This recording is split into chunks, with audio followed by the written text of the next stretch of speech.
Hello everyone, in today's video I'll be showing you how to migrate a laptop from a hard drive to an SSD. The tools that we will be needing are these tools here, and also including the SSD itself. So I have a USB to SATA converter, I have a thumb drive with the utility Acronis True Image, I have a small Phillips screwdriver and a magnetic screw tray thing, and of course the star itself, an old laptop that you need to upgrade. So the first thing we're going to do is a quick power up test, and we'll see how long it takes to boot.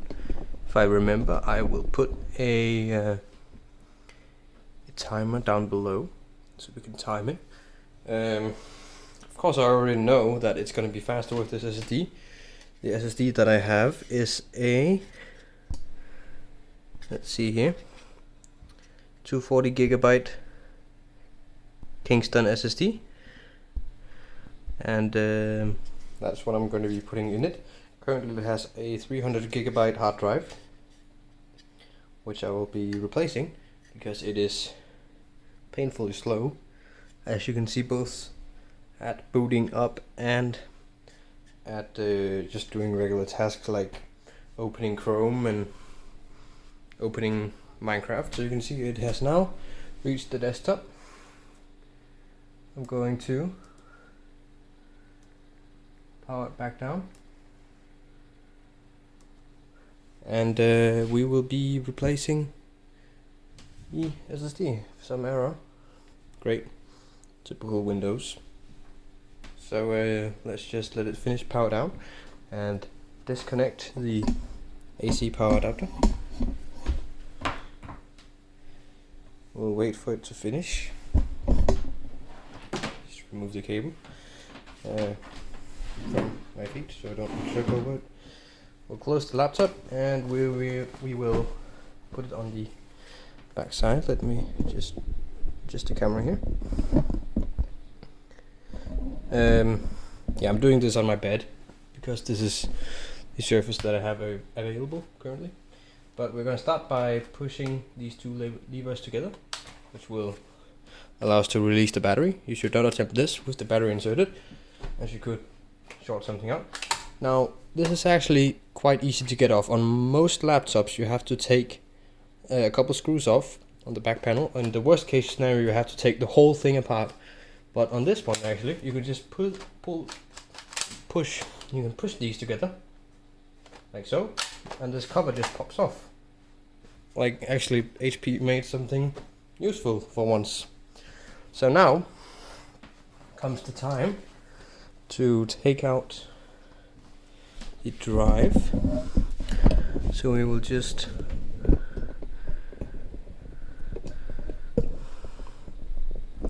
So now comes time to take out the drive. As you can see, I have located it here. Now this is where we're going to be needing the magnetic screw thing, because we don't want to lose these screws. So we're going to start by removing the 4 screws in the corner. Put them in the tray. I'll do the same for all 4 corners. Now don't worry about the data yet. This is not, we're going to be addressing that later. So once we have the SSD in, I'm going to be moving the data. If I can get the stupid screw out.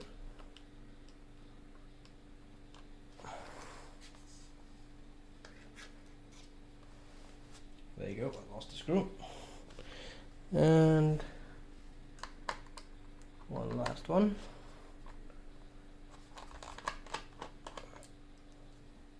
There you go. Now we're going to push this, let's see, this way, and it will pop out of the SATA connector. As you can see, this is a hard drive, and it uses regular SATA. So now you need to remove 4 screws, 2 in each side. do that. I cannot see if you can see, so I hope that you can see.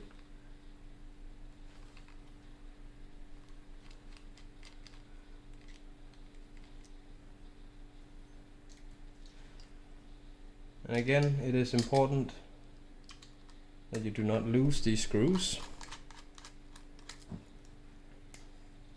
because you will need them for reassembly. It is also pretty hard to use a screwdriver when you're putting it in front of the camera, because it makes it more difficult for me. But of course, if you making this video, I wouldn't. If I wasn't making this video, I would do it on my table. I'd actually be able to see what I'm doing. But right now, I'm putting my knees on the floor. Anyways, I have now released this thing, and as you can see, this is the hard drive. It's a Toshiba, and somewhere it will say the capacity. I'm not sure where. You can also just pause the video. Anyways, we're going to install the SSD now, and we'll just make sure, because the SATA connector is over here, SSD goes this way. You can see this connector is not centered, and this here is also not centered. That means this only goes in one way.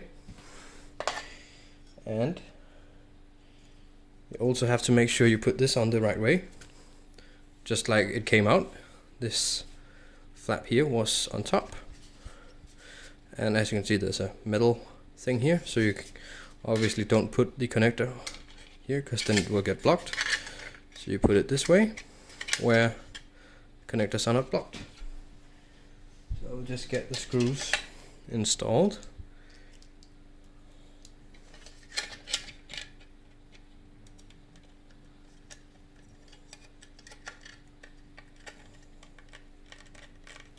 As you can see here, I am putting screws in each corner. Don't tighten them all the way until you've put all the screws in, because it will just make your life more difficult.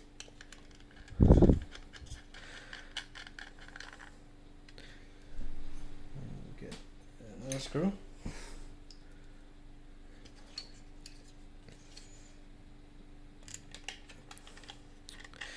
And while I'm doing this, I can tell you about the utility we're going to be using. It's called Acronis True Image. You can buy it on, I think it's just acronis.com. And what it allows you to do is image your computer. It also allows you to clone drives. Now we can tighten all the screws around here. Sorry if it's not really in focus, but it's kind of hard to do like 3 things at once. Anyways, now the SSD is installed in the tray. Should look something like this, where you can see the bottom of it. So before it looked like this, where it was the bottom of the drive. As you can see, these connectors line up. Now we're going to put it back the way it was, down here, and we're gonna make sure put it all the way down, and this all the way to this side. It will depend on which laptop you're using, but mostly it's kind of the similar design, where you put it in a tray and then slide. So we're gonna slide it, make sure it's all the way down, and slide it this way, which I have done. Now it's installed. Now that will make it so the other screw hole, I dropped my screwdriver. Now that will make it so that all of these screw holes will line up, and we'll be able to insert the screws that we took out of here. And we shouldn't have lost any, because we obviously put them in the magnetic tray, which makes it so you don't lose them. Because the chance is that if you put them on a table, you'll accidentally put your elbow in it, and gone are they. So put this in. So that's why I always That's why I always recommend using something magnetic, because it will save your day many times. I have now installed the 4 screws in each corner. Well, that's 1 screw in each corner, 4 screws total. Now I will put the cover back on this laptop. It is very simple. We'll zoom out here. So just put it on here and slide it forward. Then I'll insert the battery. Also pretty simple, like so.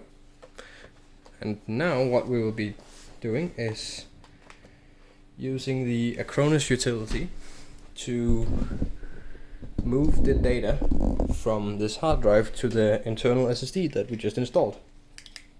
So what you'll do is you'll take the SATA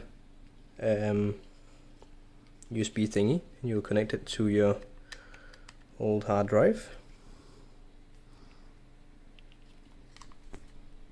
like so. And I'll link one of these in the description. You can get them pretty cheap from eBay or AliExpress.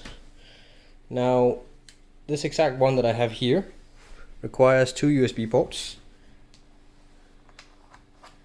So we'll just insert both of them, like so. I'll show you. You can see them here. Now, I will insert my USB key.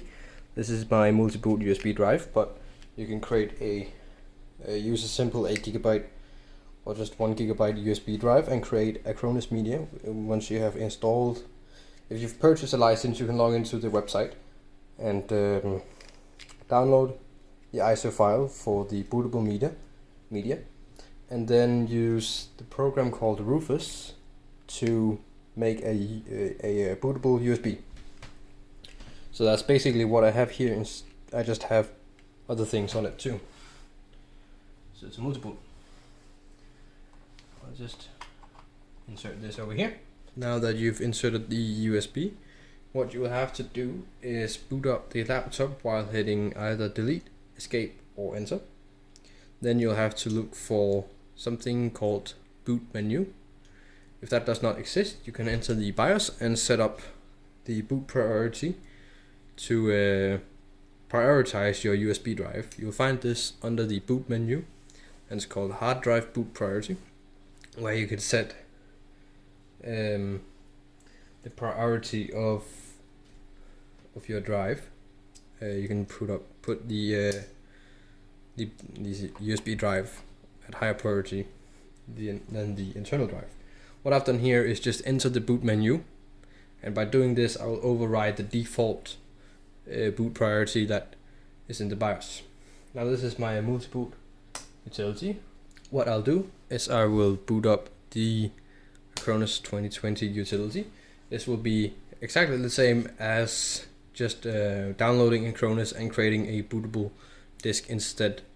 Instead, this is just a combined USB drive.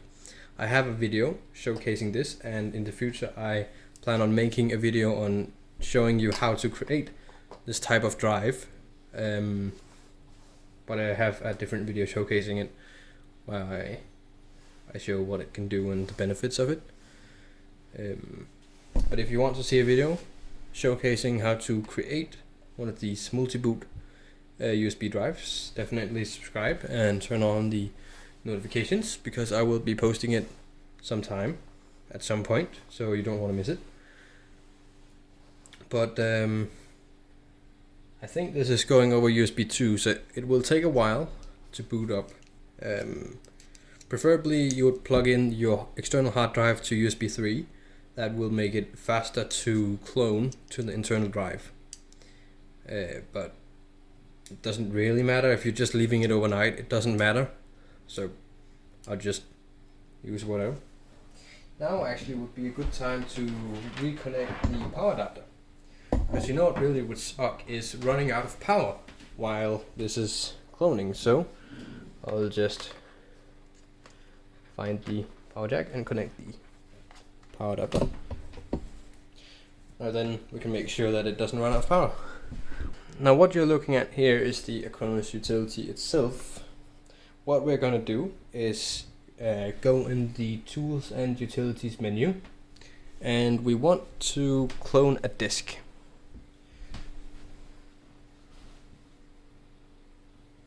So we'll select Clone Disk. Now this wizard will pop up. You can just select the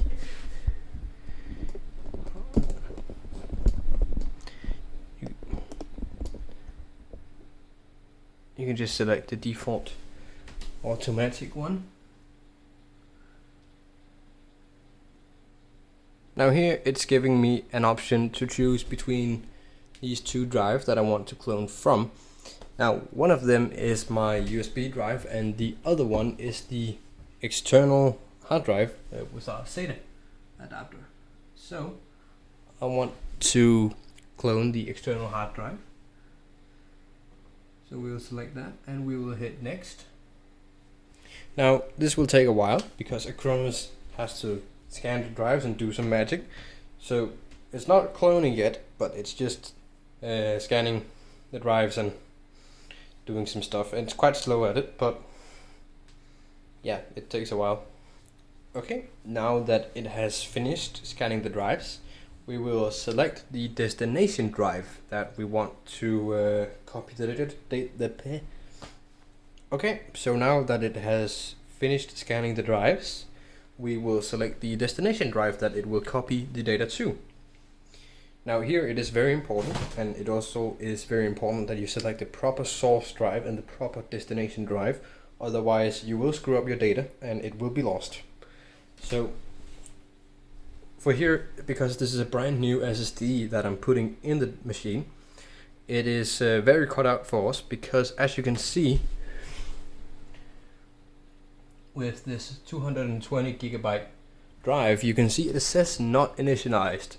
Now that means this drive is completely empty, there's nothing at all on it, and it is ready to be used. That's what not initialized means. So your source drive should not be the one that's not initialized. I don't even think you can select it. And the destination drive should be a not initialized drive.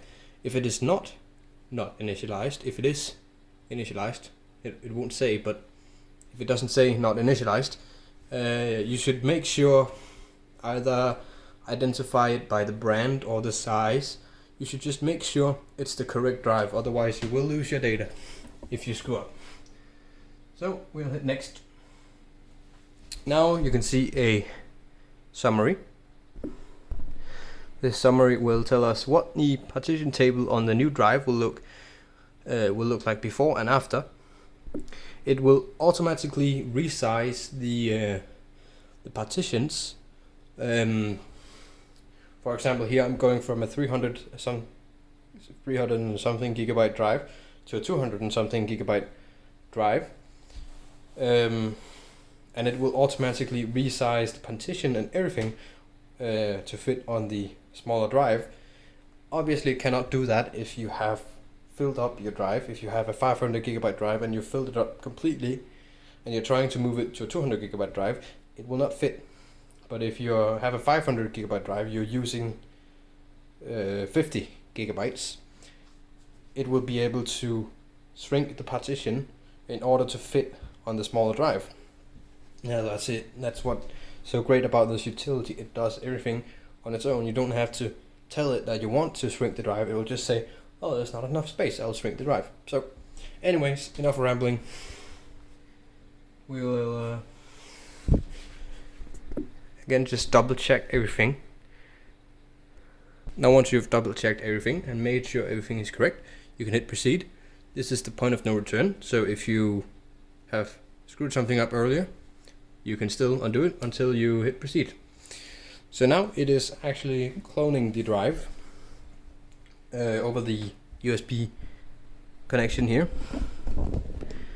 So this is the external drive, the drive that came out of the laptop. It is cloning it to the internal drive that's now inside the computer.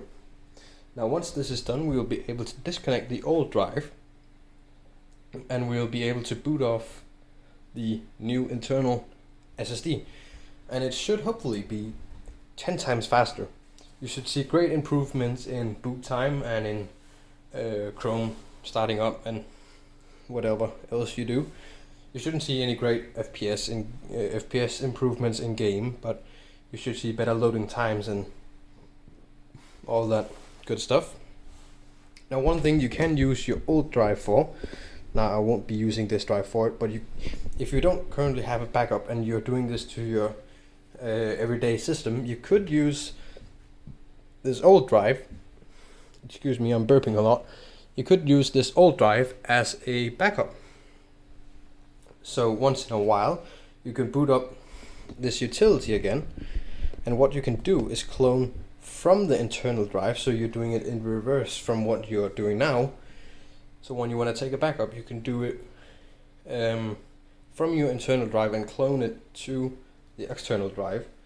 That's in reverse from what we're doing now. Now we're cloning from the external to the internal, but if you do it the other way, you will have a backup. So in the case you lose your computer, or if the SSD by chance breaks or something happens, you'll have a drive that is an exact copy of your laptop. And I'm not going to be doing this with this drive because this is a laptop that I don't use daily. This is just an old laptop that I want to upgrade, and I do have backups of my main system already. So, but it's a good solution for a single user. Now, if you're multiple users and if you have more than one system, you should probably invest in a network attached storage device. But if you just have one laptop, that's not really necessary. You can just use an external drive. Anyways, enough rambling. This is slowly but surely copying the data over to the new SSD. So I will get back when it has finished. Okay, now it has finished cloning the external drive to the internal SSD. Now I will show this message telling us that it has completed successfully.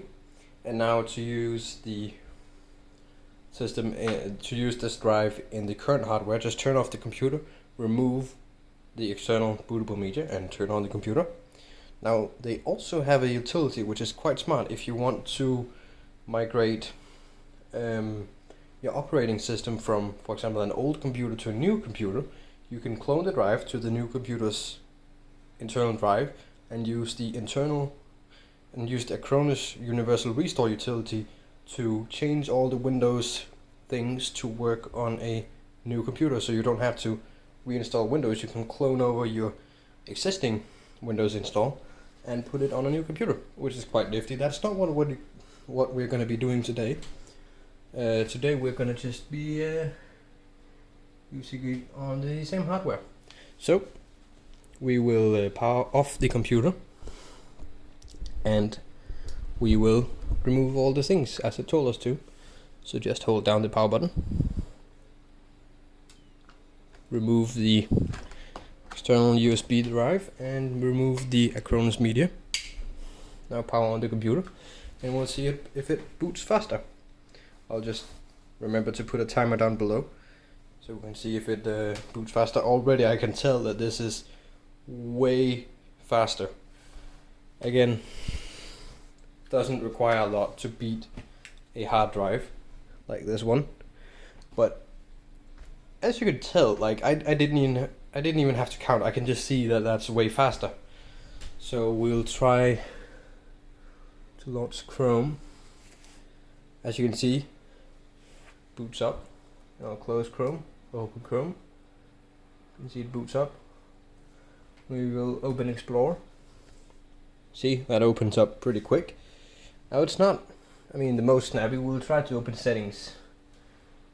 See, it's pretty quick. Like, it's not painfully slow anymore.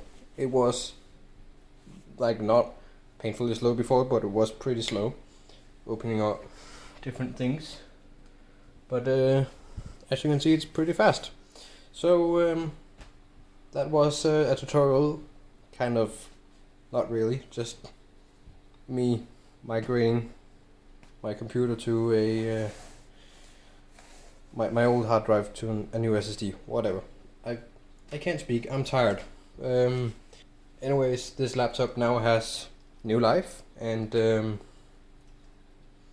it's pretty fast. So I definitely recommend this if you have an old laptop that you would like to use, but it's pretty slow. You can always just upgrade it with an SSD. That's the cheapest way to bring new life into an old laptop. Just make sure it doesn't already have one. But most old laptops use these 5000 RPM 2.5-inch drives, which are pretty slow. So it will definitely speed up your laptop. So yeah, now I was actually doing this because my girlfriend needs a new laptop for school. She's starting some new education and needs a laptop for the first little bit. So I wanted to make this like somewhat usable. It still has 4 gigs of RAM, but I wanted to make it somewhat snappy. So I wanted to put an SSD in it. I think 240 gigabytes is plenty for a school laptop. And yeah. Anyways, enough rambling. That's it for today's video. I hope I will see you next time. Until then, stay safe and 6 feet apart and all that stuff that we haven't heard enough of. So, yeah, see you.